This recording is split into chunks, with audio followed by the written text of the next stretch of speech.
Senhoras, senhores, queridas irmãs, queridos irmãos espíritas, caras amigas, caros amigos que nos acompanham pela Web TV Mansão do Caminho, nossos votos de muita paz.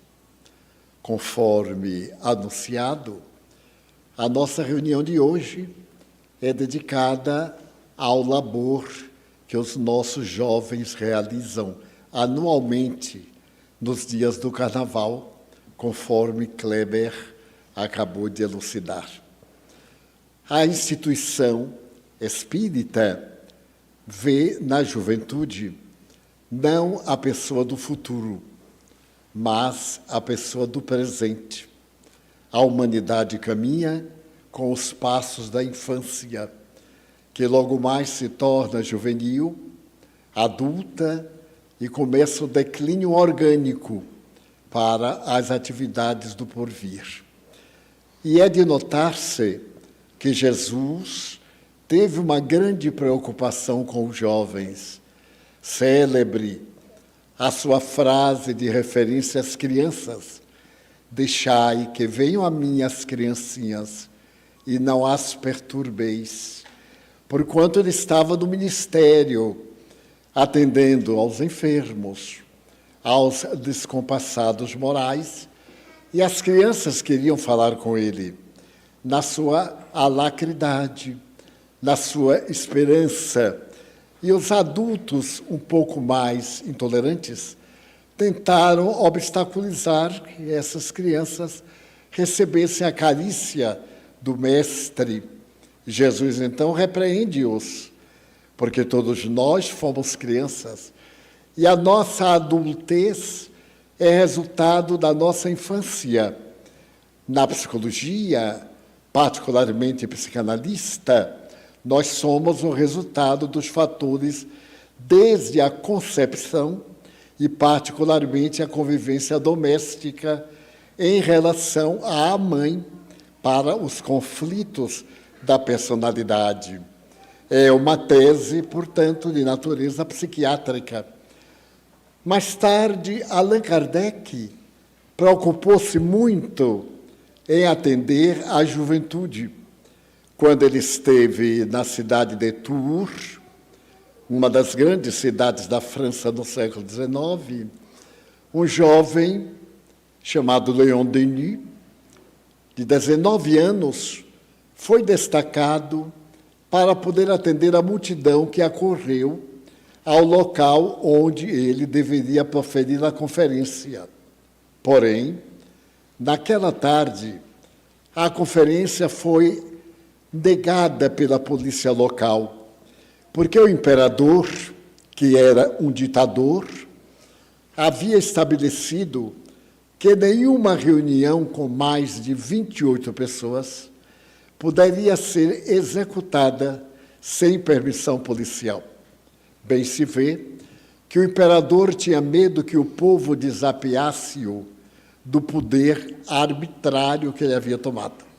Na história da França, em 1840, Napoleão III havia prometido liberdades, a liberdade do ideal, de ir e vir, do pensamento, a liberação dos impostos, manter aquelas lutas da Revolução de 89, em que a Igreja e os poderosos manipulavam. Mas quando ele se sentiu vitorioso, ao invés de manter a República, ele se autoproclamou imperador. Ele era sobrinho de Napoleão Bonaparte. E então assumiu o império com o nome de Napoleão III, que fez, como todo ditador, proibiu a imprensa de anunciar os acontecimentos.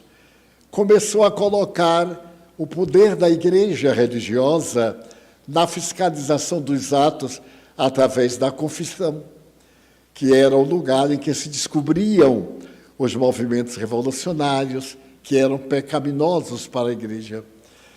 E então Entre as vítimas de Napoleão III, conta-se Victor Hugo, que foi expulso da França pela sua liberdade de pensar, quando então ele escreve a obra memorável Os Miseráveis, cuja base é uma injustiça social.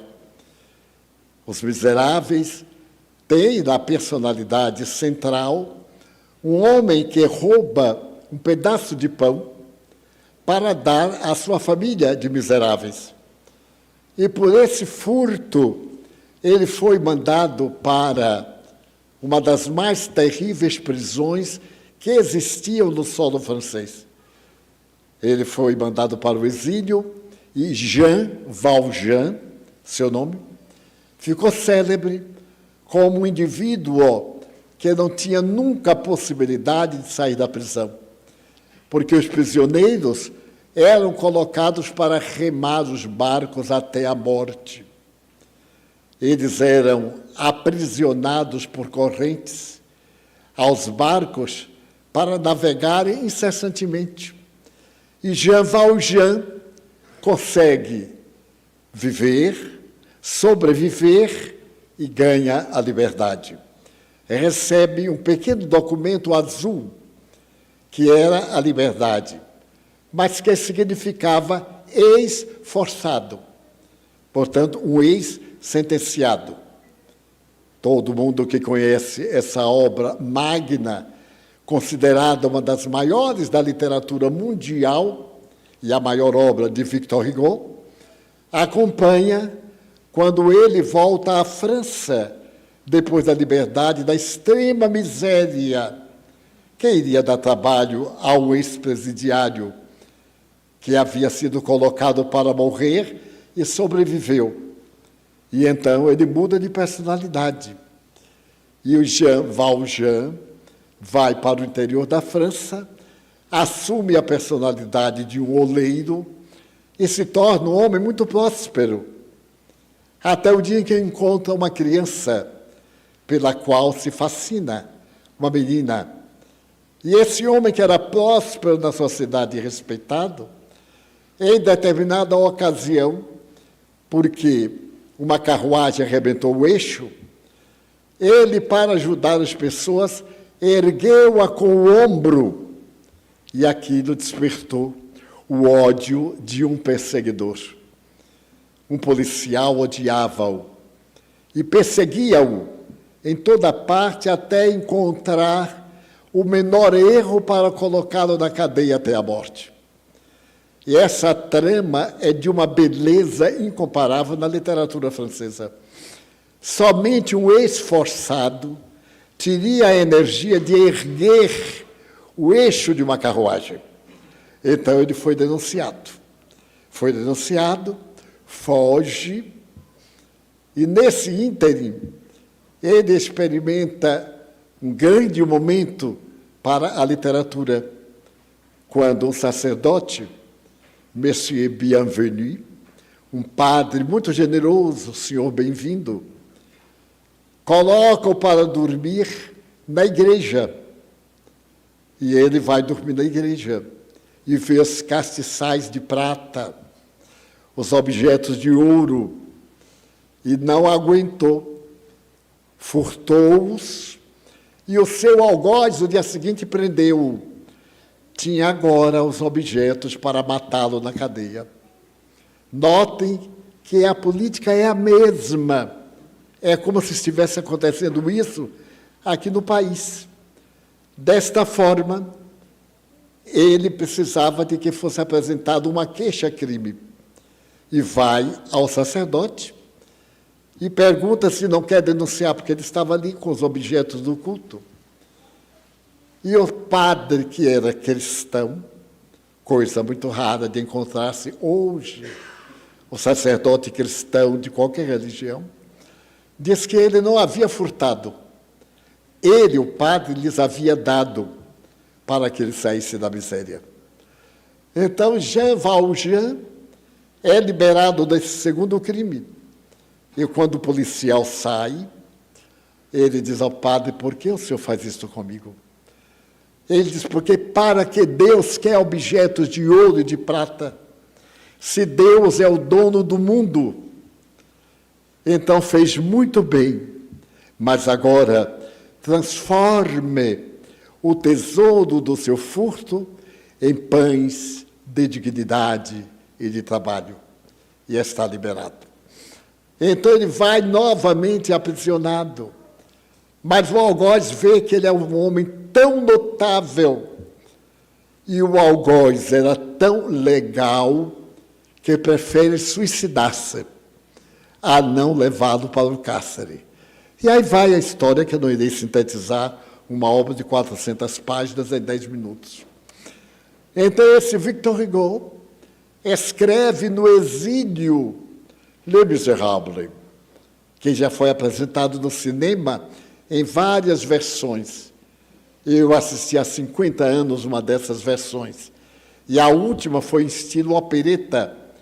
Ganhou Oscar pela grandeza do conteúdo e pela magia dos personagens. Então, o imperador era um pusilânime.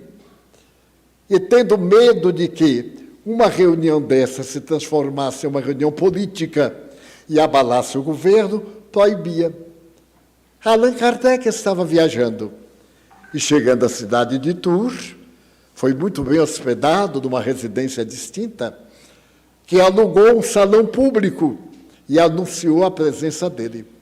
Porém, quando a polícia tomou conhecimento, proibiu que se realizasse a reunião. Os anfitriões de Allan Kardec resolveram, então, não suspender a reunião, suspender o local público e transferiram a reunião para o quintal da residência na qual ele estava hospedado.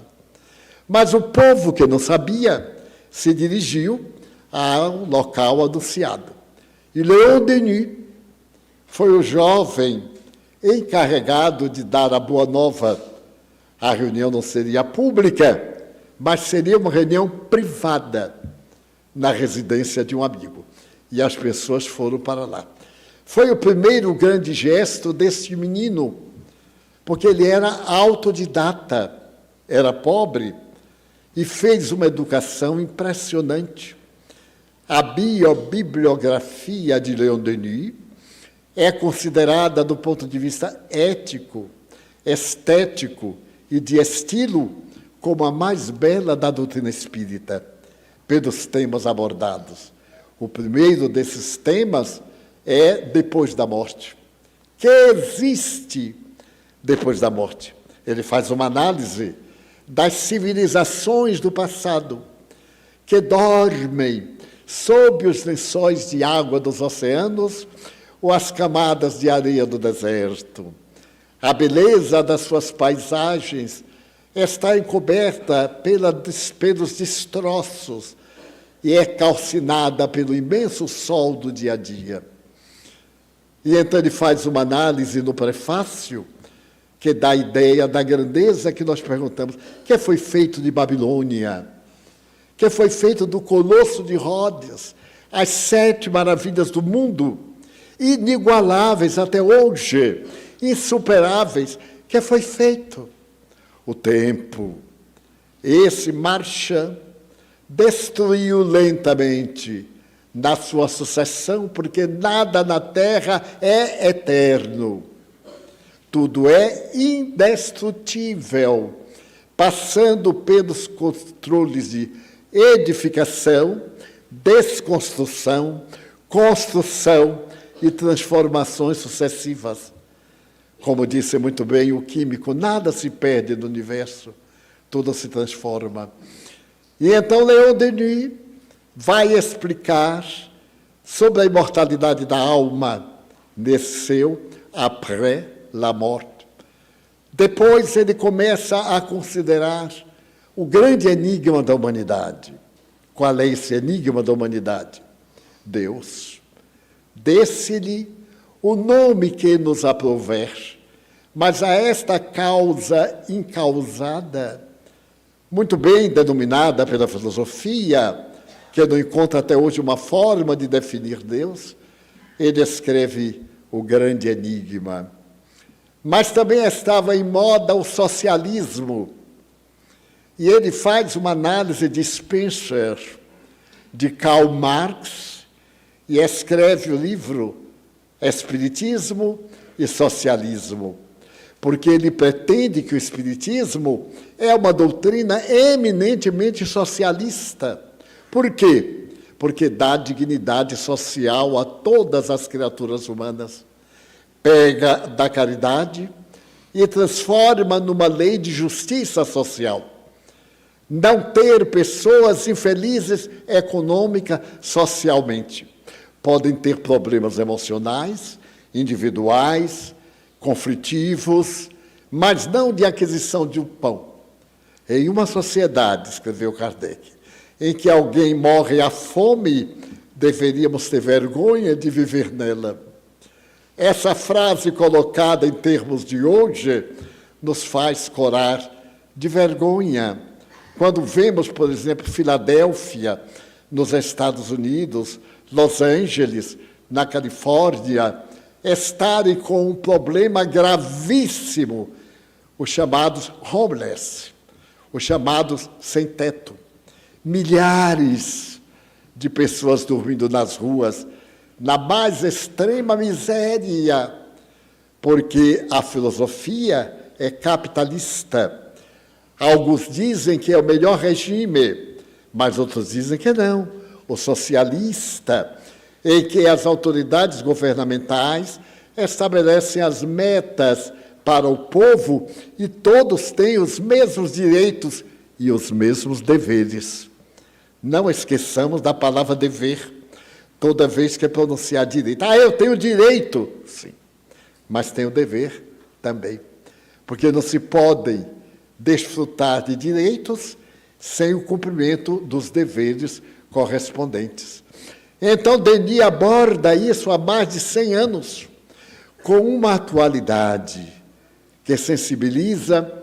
Periodicamente eu leio o livro, já li umas 10 vezes, para pensar como é que aquela cabeça, naquele tempo que não tinha comunicação, ele frequentava a biblioteca de Tours, na qual colhia os jornais que o mundo publicava e retira essa filosofia.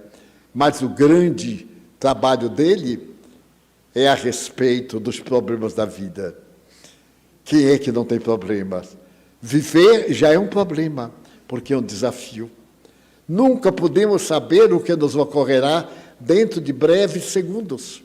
Há poucos dias, eu estava ouvindo o sacerdote falar um tema muito belo sobre mortalidade da alma.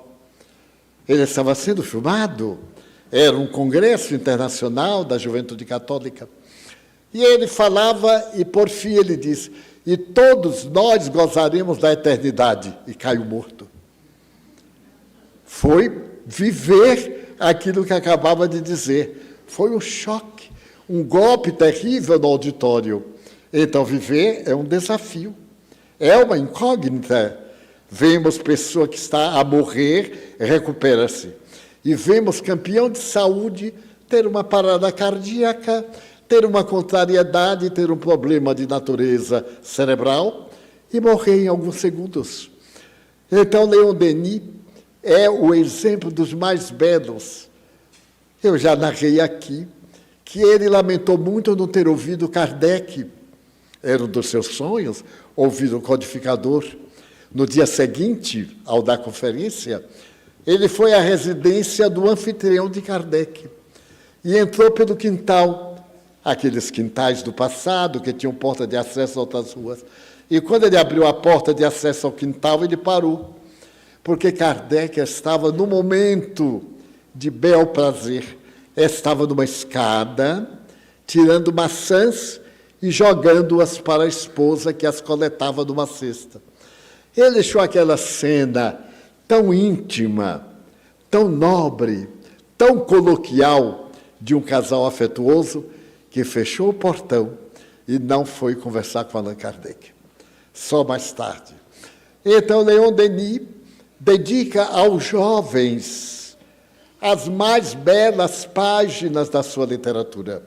E a doutrina espírita também se dedica por causa do Evangelho de Jesus. O apóstolo Paulo tinha discípulos muito jovens, tão jovens que numa carta ele diz ao seu discípulo amado, que era quase um filho: não esqueças de mandar-me a capa, que eu esqueci aí, porque Paulo era tão pobre que só tinha uma capa de inverno.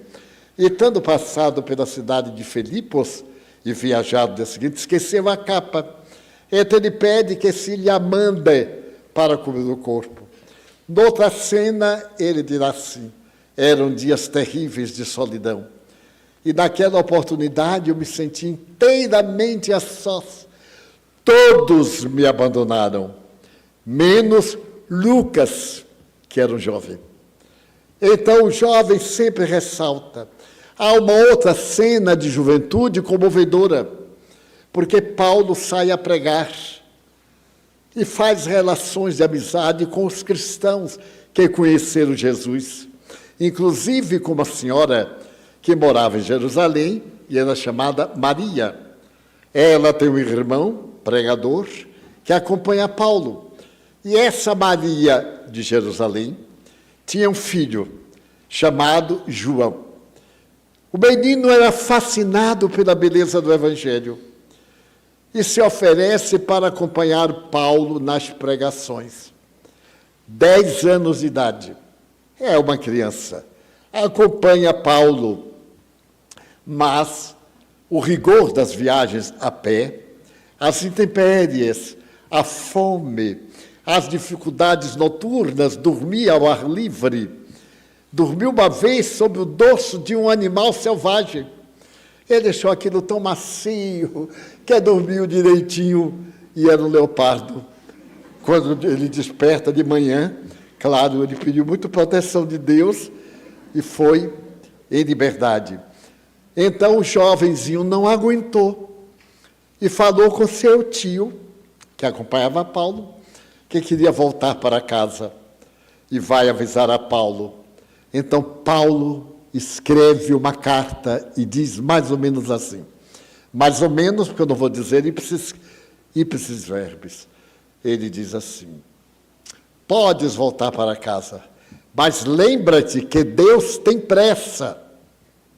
A pressa de que a verdade domine o coração do homem.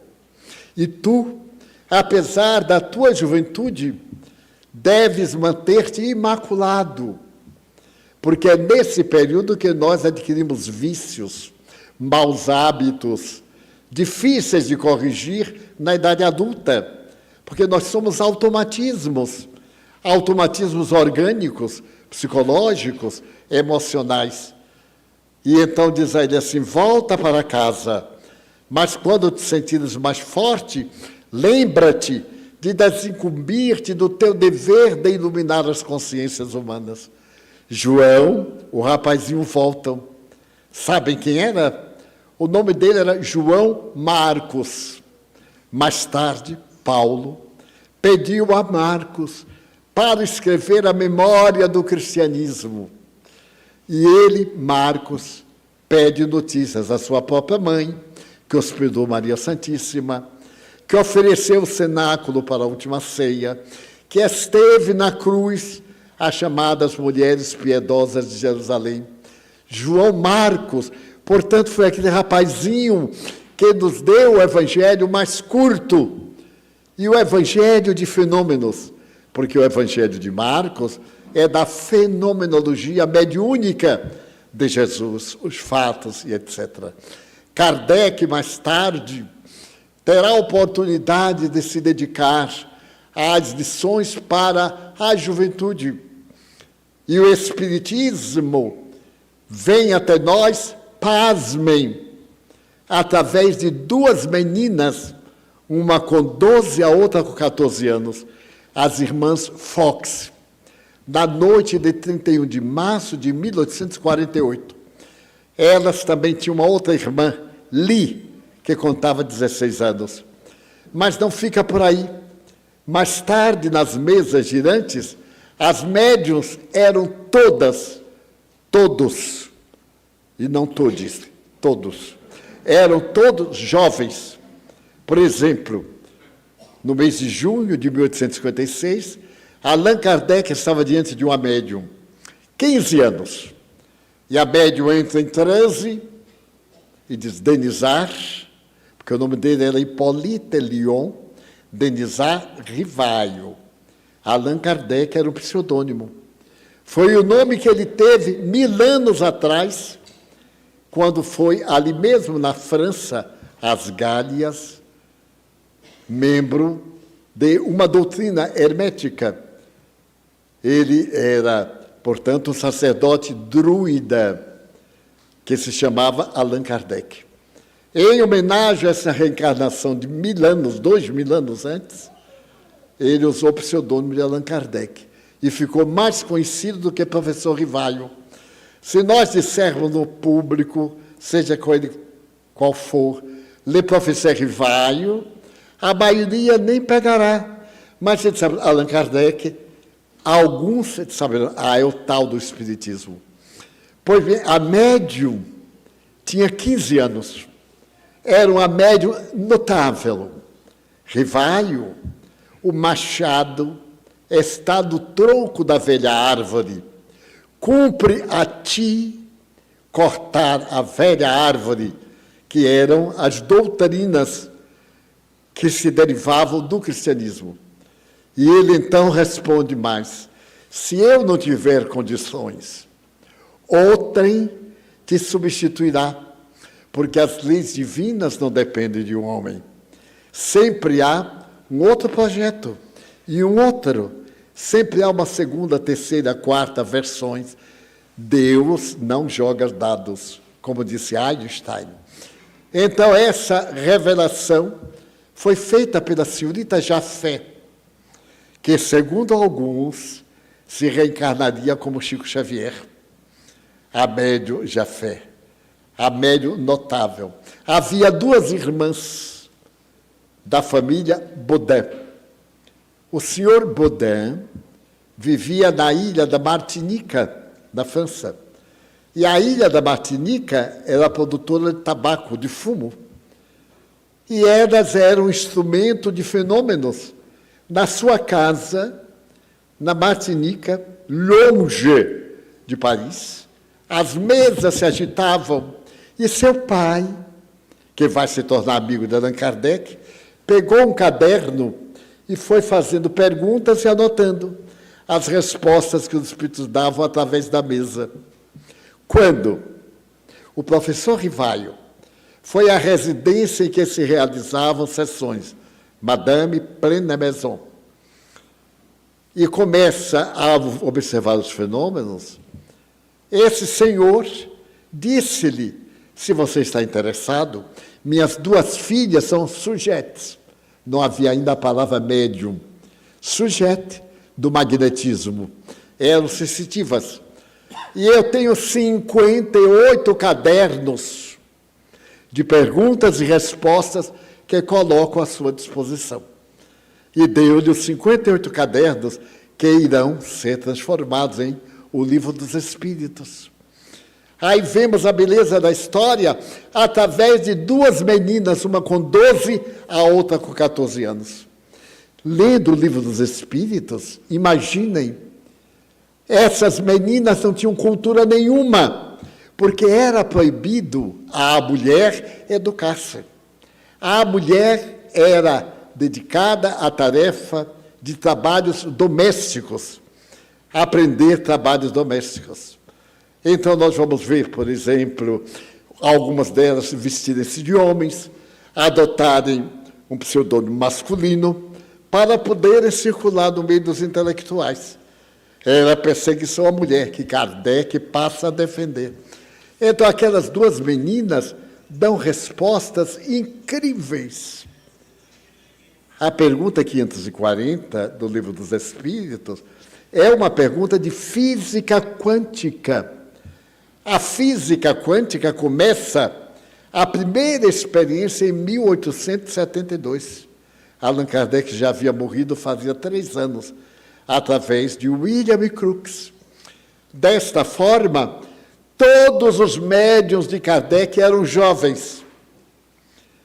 Jovens, Gabriel Delany tinha 12 anos, quando se tornou em médio de dar comunicações.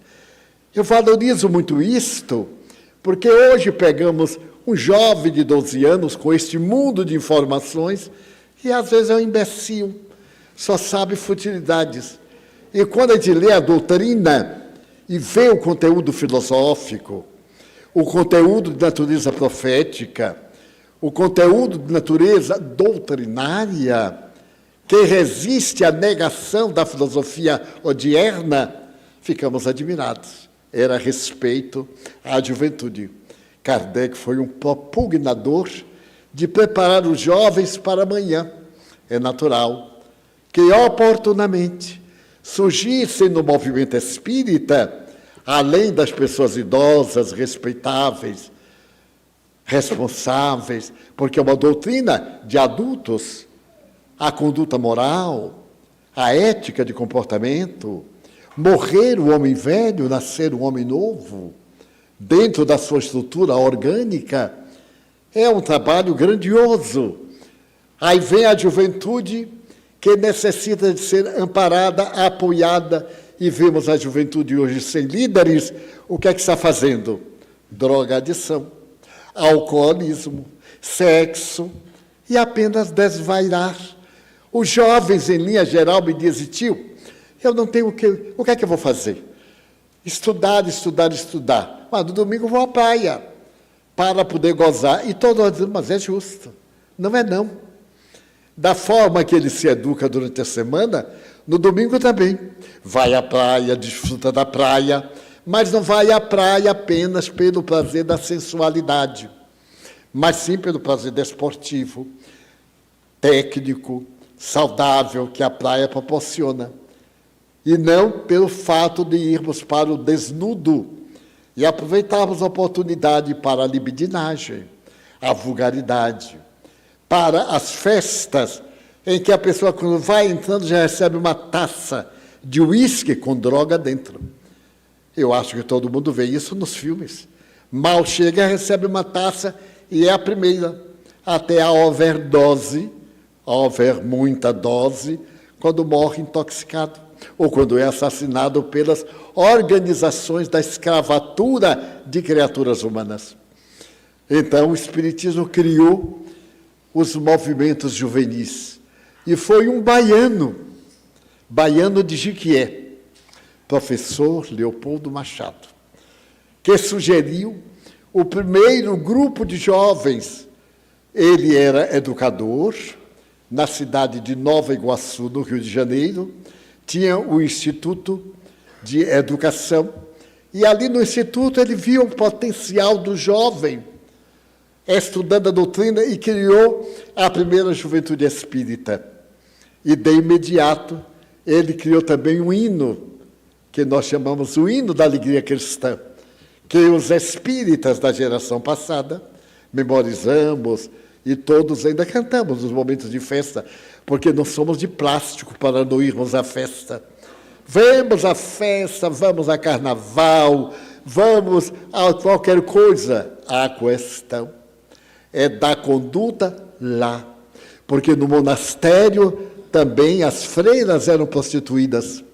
No carnaval não é necessariamente um local de corrupção.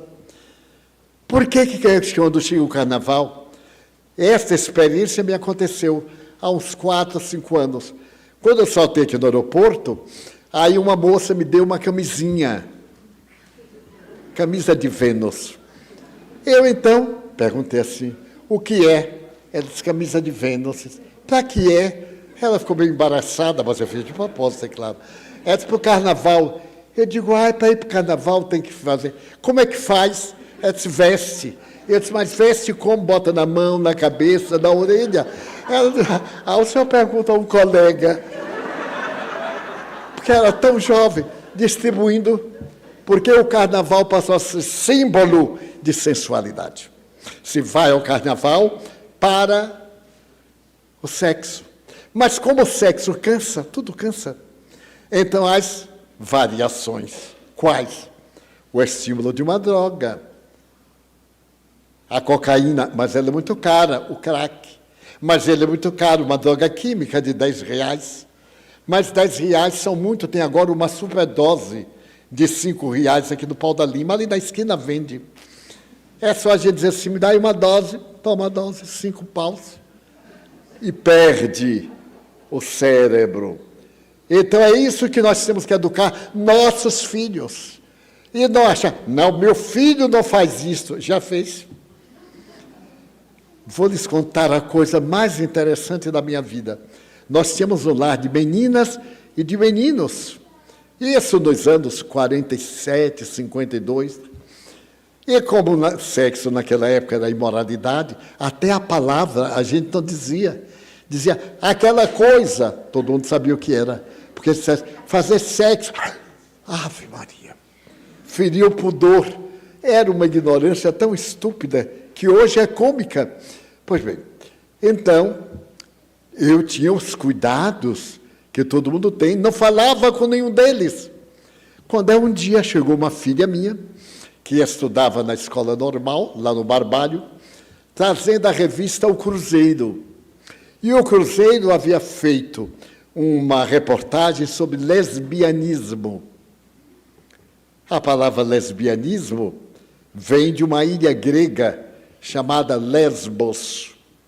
Nesta ilha de Lesbos surge o relacionamento feminino entre parceiras do mesmo sexo. Daí, mais tarde, lesbianismo. Mas eu, naquele tempo, também não sabia. Sabia que o lesbianismo é um relacionamento interpares feminino. E a minha filha veio e disse assim, tio, hoje me deram essa revista para ler. Quando eu vi o nome, eu gaguejei. Eu digo assim, como é que minha filha de 16 anos, meu Deus, dê-me essa revista imoral. Ela me deu, e eu digo, e agora, o que é que eu faço? Ela perguntou, o que é lesbianismo, Divaldo? Eu disse, Ave Maria 3 vezes, deixe isso para depois, numa hora de calma, porque eu fiquei morto de vergonha. Como é que eu ia explicar o horror? Mas tinha que explicar, porque ela era terrívelzinha, né? Ela já sabia. Eu é que não sabia. Eu, veterano da Guerra do Paraguai, não sabia. E ela, então, ficou me olhando, o que é, tio? Eu digo, olha, minha filha, numa hora que eu estiver desocupado, nós conversaremos. E então, um dos meus meninos de 15 anos disse, tio, fulana, a menina, estava nos falando que as mulheres também se relacionam. Eu digo, mas é natural, são amigas. Não, tio, de sexo. Eu digo, ai, meu Deus, estou perdido, o que é que eu faço? Eu não tinha a menor ideia. Era claro, meus pais nunca pronunciaram a palavra imoral, sexo, Ave Maria. Bom, então eu tive uma ideia genial, dar uma aula de sexo. Mas como é que eu ia ter coragem de falar isso para eles todos me olhando e balançando a cabeça? Aí eu tive uma ideia genial. Reuni os maiores, de 12 a 16 anos, e promovemos uma brincadeira de pegar. Corremos para aqui, para o fundo, a mansão ficava lá em cima, a casa, subimos numa árvore e sentamos nos galhos que nós chamávamos cadeiras. Ali formávamos um grupo e eu dava aulas a eles, conversava. E então eu disse, vamos brincar na árvore, subimos, eles animados, tio, o senhor vai falar sobre sexo? Eu digo, é. Ai, meu Deus, mas quando eu me lembrava, o coração palpitava. Como é que eu vou dizer essas imoralidades aos meus filhos? Mas tinha que dizer. Chegamos lá, e eu, na santa ignorância, voltei-me para um deles, estava estudando medicina, portanto, já devia ser meio deputado, né? Já tinha feito anatomia comparada, já estava no 3º ano de medicina, já devia ser um profundo conhecedor. Virei e perguntei assim a todos, vocês sabem como é que nós nascemos, não sabem? Aí eles me deram a resposta, não, senhor, como é? Eu tive que encerrar o assunto, aí eu digo assim, depois nós falamos isto. E perguntei aos espíritos, como é que eu vou falar sobre sexo?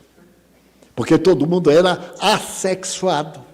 A criança era trazida pela cegonha, era achada no repolho de cabeça, não sei o quê, papapá.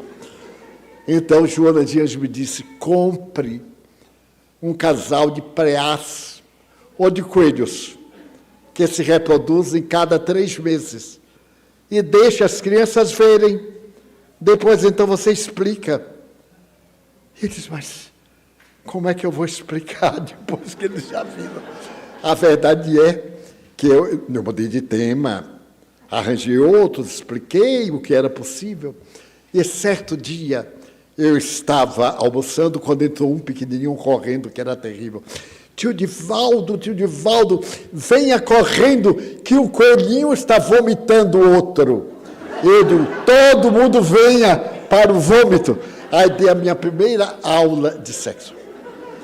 Ai, que alívio. Mas quando eu terminei a aula, eles riam e diziam assim, e o que é que tem mais? Porque tudo isso eles já sabiam. Eu é que não sabia que eles sabiam. Então, hoje nós vemos nossos jovens, as iniciações nas escolas, porque o sexo é uma higiene orgânica para a reprodução da vida, para a perpetuidade da vida. Então, criou-se a primeira juventude espírita do Brasil, em 1945, por Leopoldo Machado, no Rio, e um rapaz chamado Atlas Nunes, em Belém do Pará. Em 1947, houve o primeiro congresso das Juventudes Espíritas no Rio de Janeiro para mais de 5.000 jovens. E aí nasceu o movimento pujante. Eu falei aqui há poucos dias, um mês mais ou menos, sobre Nina Arueira, sobre Alta de Souza, esses vultos jovens que engrandeceram o movimento. E também a nossa juventude. A nossa juventude preparou mais de 30 médicos, hoje todos espíritas, de advogados, de donas de casa, de trabalhadores braçais, porque não é o cargo nem o encargo, é a dignidade ou não com que se exerce o cargo. Então nós temos hoje nossa juventude, que realiza um trabalho extraordinário com os nossos filhos, divulgando o espiritismo e dando uma ética. Então, muitos perguntam, tio, eu posso ver o carnaval? É lógico. E dance, pule, canse, quebre a perna, sue, tudo.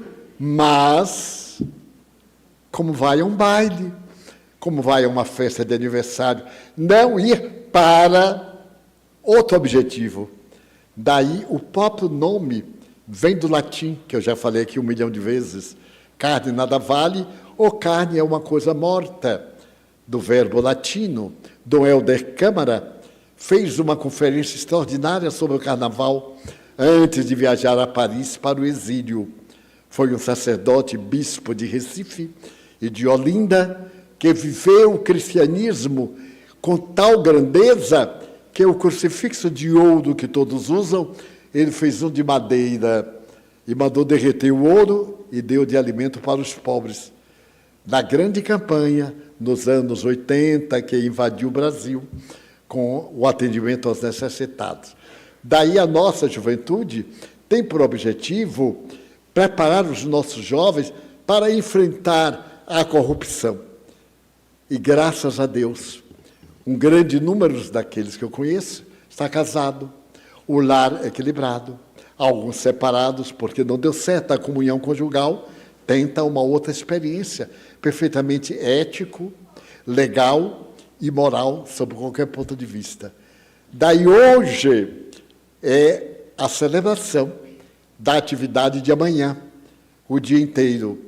Anteriormente, eles faziam com as pessoas ficando aqui durante o sábado, domingo, segunda e terça-feira. Mas agora, por outros motivos de natureza coletiva do Estado da Bahia, da Federação, eles realizam o trabalho hoje com este momento de música. Eu vou abrir um parênteses. Eu peço a Deus que os jovens tragam para o Espiritismo músicas alegres, porque as músicas espíritas são tão tristes. Todo mundo chorando. Não, uma música que sacuda, mas que sacuda para o bem. Então a gente ouve uma musiquinha, eu nunca me esquecerei que havia um compositor que fez um dos mais belos estudos linguísticos da música brasileira, Ari Barroso. E ele escreveu a música a respeito do Brasil. E num programa de televisão do passado, alguém disse, você vai cantar o quê? Aquela musiquinha. E Ari Barroso subiu a ladeira, porque é um clássico. Brasil, meu Brasil brasileiro, que a geração passada sabia. Hoje, talvez, se fosse de Presley, a gente sabia, talvez com rapidez, a música de uma das vozes mais lindas que já apareceram, mas que a droga consumiu, que a droga matou a filha, que a droga destruiu a família de uma das vozes mais lindas do mundo. E tudo começou de uma forma suave. Ele era chofer de caminhão, o rapazinho de Phoenix. E então ele cantava. E um dia alguém o viu cantar e resolveu gravar. E Elvis Presley era mais conhecido do que Jesus Cristo. Ele e os Beatles venderam mais discos do que Bíblias. Já imaginou que potencial? As suas músicas dos Beatles, dele, ficaram imortais. Quem é que não se comove com alguma das músicas dos Beatles? Remember, Yesterday.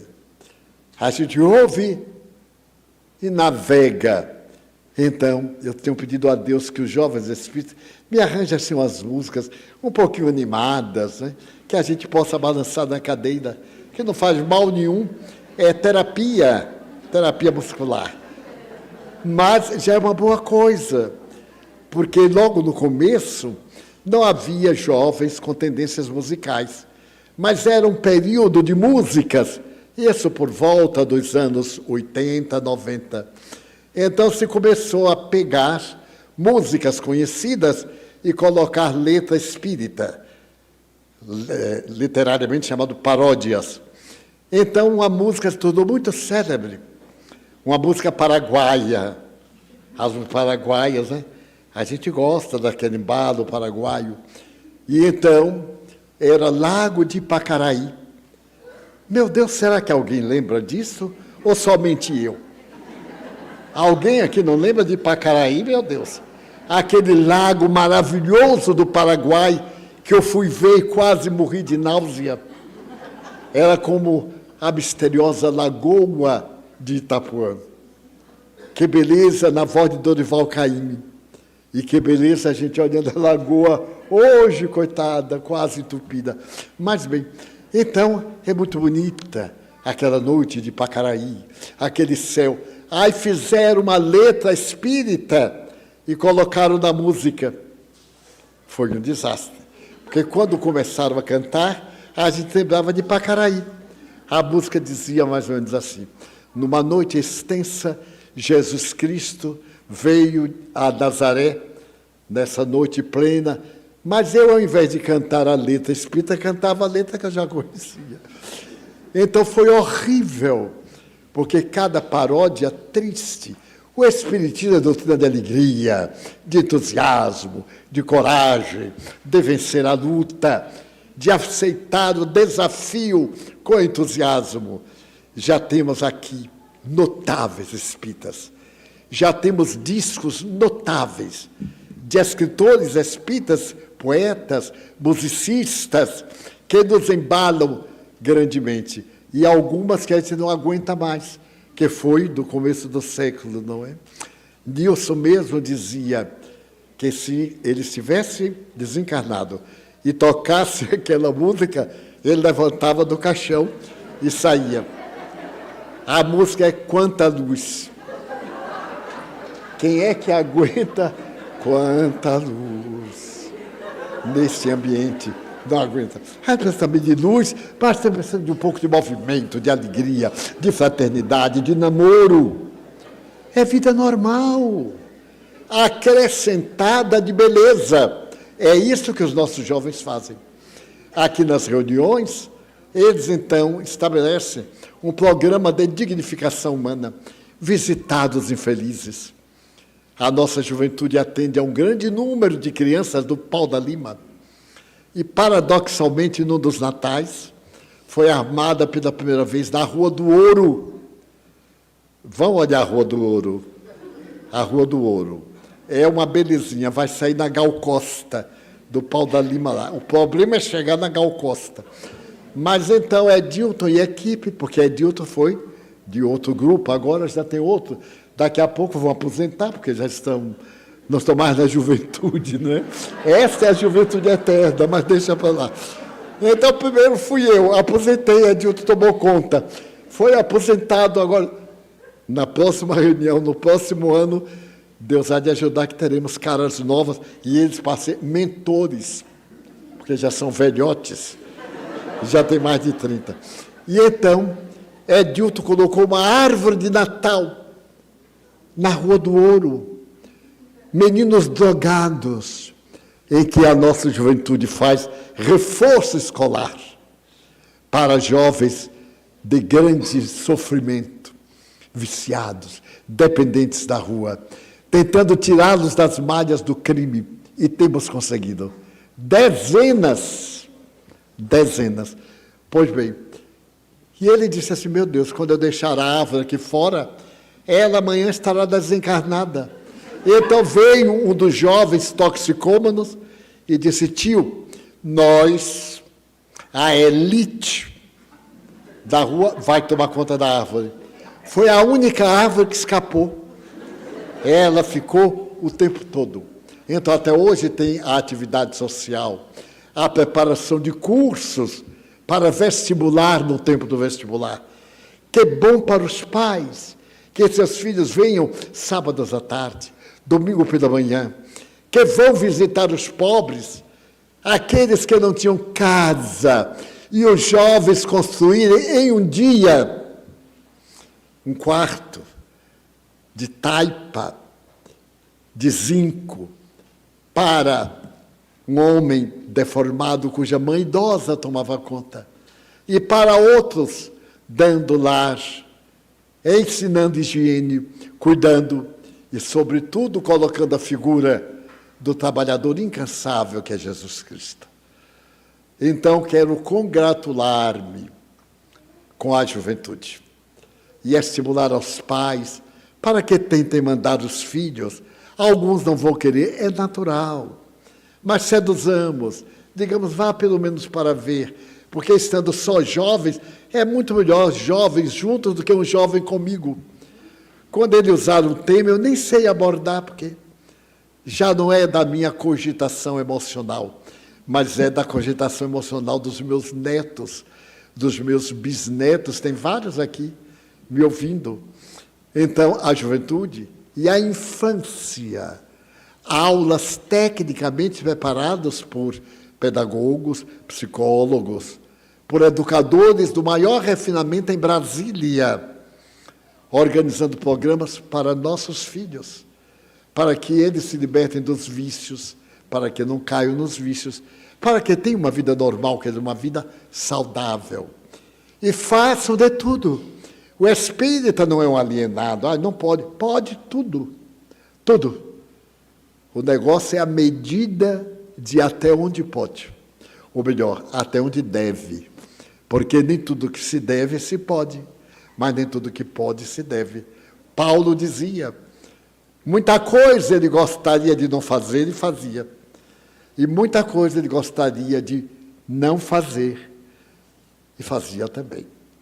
Dessa forma, em nossa reunião desta noite, o objetivo é prestar contas, estimular aos pais, aos jovens. Nós aceitamos jovens de qualquer idade, porque eu sou jovem. Aos 95 anos, eu estou aprendendo cada dia mais. E estou pretendendo fazer um curso de japonês. Agora, porque aprender japonês evita Alzheimer. Aprender um idioma na velhice é uma beleza, para educar a memória, que a memória não desaparece. Os registros é que desaparecem das fixações. Daí aproveitem para aprender o chinês, que vai ser uma língua do futuro, porque inglês todo mundo fala.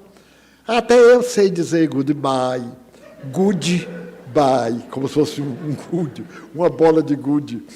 Aprender, para podermos ser pais de espírito. para podermos enfrentar a corrupção. Que muitas meninas têm dito a meninos, vamos curtir? E ele diz assim, muito bem. E depois? Você curte hoje comigo, mas amanhã eu não estou aqui. Você curte com outro. E depois de amanhã o outro viajou. Você curte com o terceiro. E você se transforma numa mulher vulgar.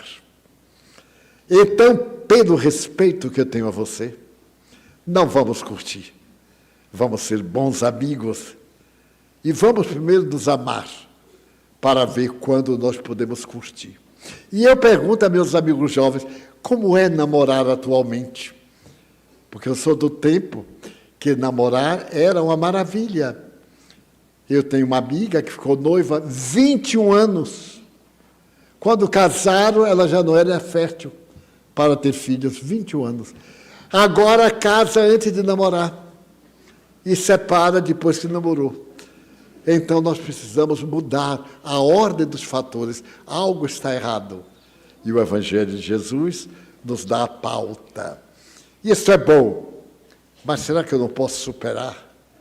Por que eu tenho que fazer isto? Compulsivamente. Porque todo mundo faz. Mas todo mundo é infeliz. E eu não quero ser infeliz. Eu quero desfrutar de paz. Eu quero respeitar minha namorada ou meu namorado. Quero que quando eu passar, um colega não diga a ele assim, esta eu conheço demais, aquela não vale nada. E vice-versa. Também a moça está com o namorado e outra diz, qual nada, conheço, não é de nada. Deixa de ser bobo, arranja outro.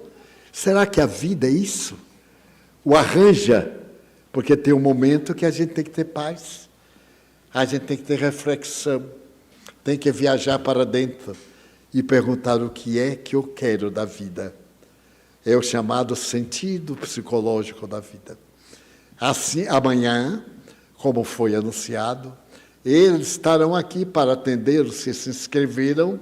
Ainda podem inscrever-se? Pode. Os que quiserem vir, participar, ouvir. Jovens da minha idade, da nossa idade, também mais jovens do que eu, e também jovens na fase juvenil, para nós encontrarmos a plenitude. Hoje, em homenagem a essas ideias novas de uma juventude saudável, eu pensei em substituir o passe por uma visualização terapêutica. A visualização terapêutica não é uma prática espírita. Não é. No espiritismo não tem rituais. É uma terapia psicológica através da qual a mente vai buscar no inconsciente profundo fatores para a saúde moral, emocional e psiquiátrica. Nós temos 2 CDs chamados Saúde a respeito das visualizações terapêuticas. E nós vamos fazer hoje um ensaio, porque já que a atmosfera está tão carregada, as vibrações estão de nível pouco saudável, vamos tentar elevar o nosso padrão mental e fruir dessa terapêutica individual. Recomendações. Durante os minutos, evitemos levantar-nos. Se alguém precisa levantar, que eu faça agora. Durante, por favor, permaneçam sentados até o fim, mesmo que não participem, porque vão incomodar o outro. Não demora, no máximo, 10 minutos. Portanto, um tempo perfeitamente permissível de nos dedicarmos. Tentemos acompanhar o comando. É uma visualização terapêutica através da sugestão. A gente vai orientando e a pessoa vai passo a passo. Se tiver dificuldade, não importa. É a primeira vez. Buda dizia, o pensamento só pode fixar alguma coisa durante 3 minutos no máximo. Daí a pouco, porque o pensamento é volátil, E a grandeza da saúde é a pluripensação. Nós pensávamos muitas coisas de uma vez. E ele então diz assim, quem não conseguir em 3 minutos, conseguirá em 3 dias. Se não conseguir em 3 dias, em 3 anos. Se não conseguir em 3 anos, em 3 reencarnações. Mas tem que tentar. Então, nós temos uma técnica de respiração. A respiração é muito importante em tudo para a nossa vida. A respiração torácica, a respiração profunda, aquela em que nós retemos o oxigênio dos pulmões, para que eles absorvam as toxinas. E nós, quando expirarmos, eliminemos os venenos que nos dão sono, mal-estar e etc. E nós iremos fazendo vagarosamente e vamos acompanhando. Vamos pedir a técnica para que nos coloque um som, uma música suave para acompanhar e vamos tentar. Tomemos uma posição boa, bem sentados, isto é, os pés bem plantados no chão, porque isso facilita a circulação do sangue e a nossa postura. Distendamos os braços, se possível, coloquemos sobre as coxas, para ficarmos em um relax. Lentamente fechemos os olhos, mas sem comprimir. Não é necessário apertar, não. Descer as pálpebras. Apenas isto. Descer as pálpebras.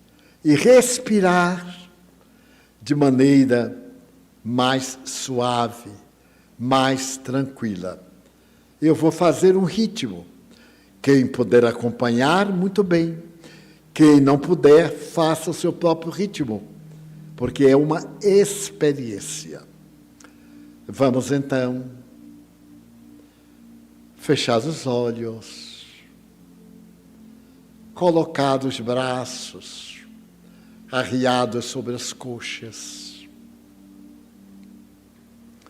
Vamos realizar a respiração em 3 itens. Inspirar pelo nariz, com a boca fechada. Inspirar. Reter. Expirar, com a boca levemente aberta. Inspirar.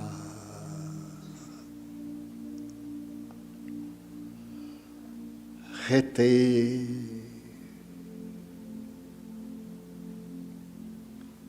expirar, inspirar,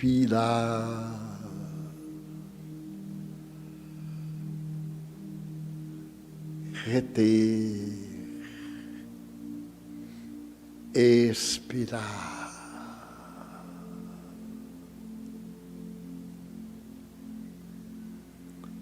Façamos automaticamente,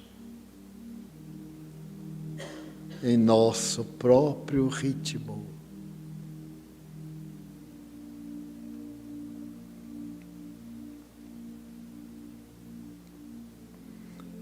Como a mente não pode deixar de pensar, observemos a nossa respiração.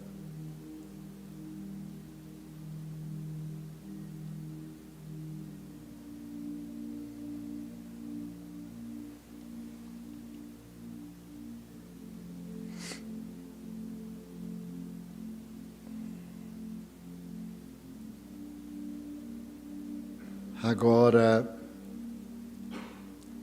vamos pensar em uma montanha. Você está fora da sala, em uma área que tem uma montanha. Visualize uma montanha.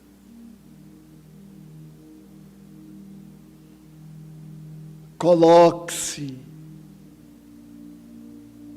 no alto da montanha. Visualize-se, veja-se no alto da montanha. Inspirar, reter, expirar.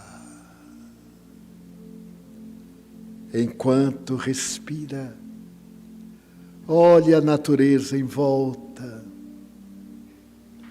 o céu salpicado de estrelas.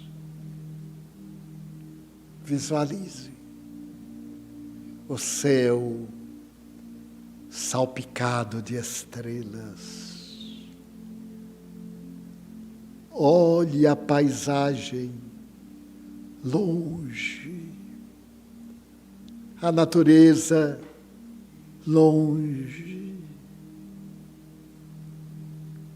o grande silêncio da natureza.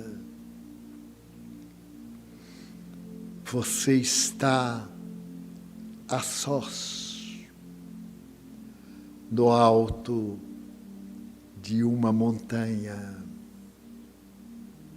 Sinta o vento frio e suave da noite. Visualize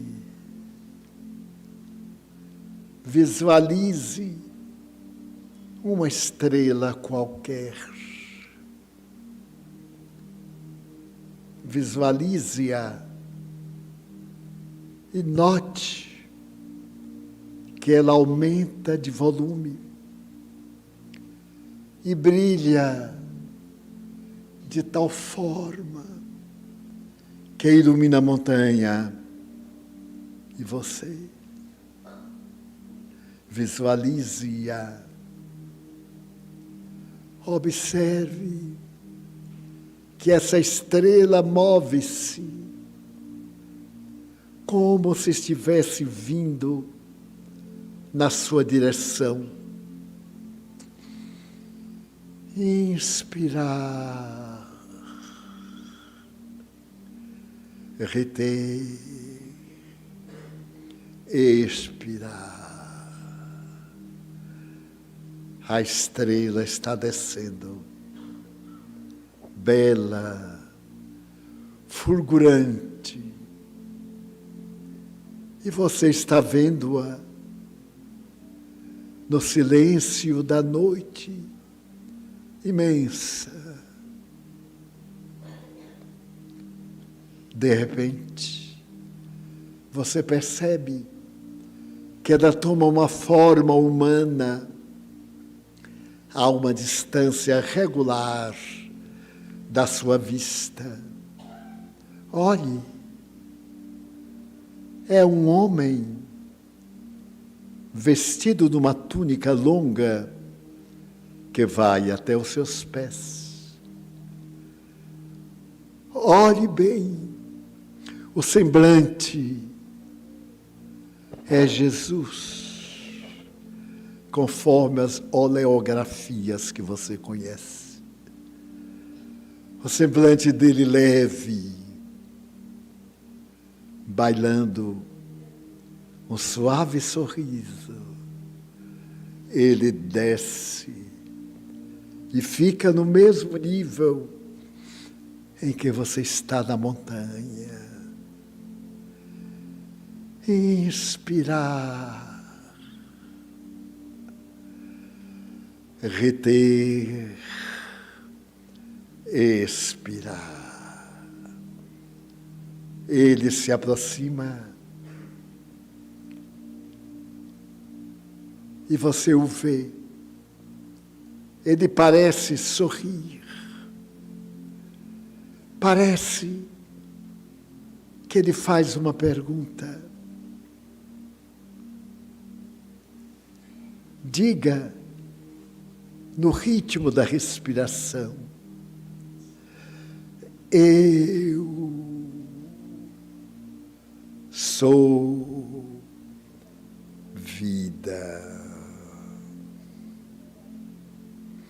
Repita. Outra vez. De novo. Eu sou luz. Note que você está iluminado na montanha.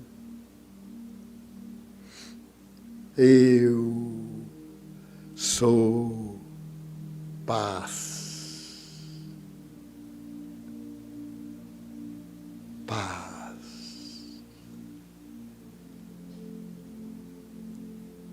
Então Jesus, próximo de você, pergunta: que queres de mim?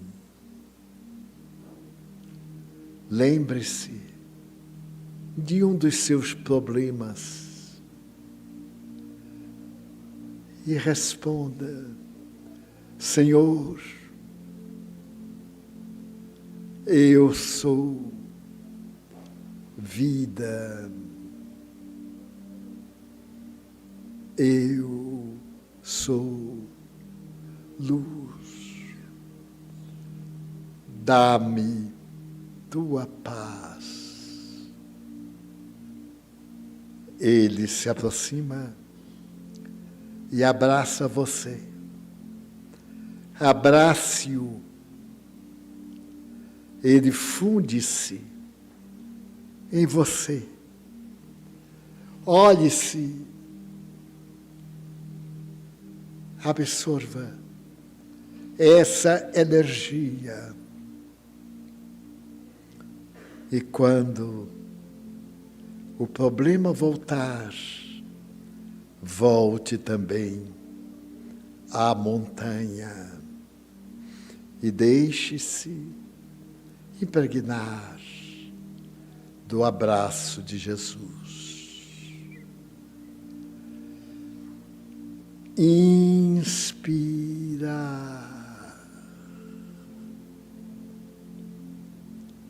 Reter. Expirar. Absorva a energia que se desprende do universo através de Jesus. Volte à sala, mantendo os olhos fechados. Volte à sala. Movimente-se na cadeira. Movimente-se. Abra os olhos.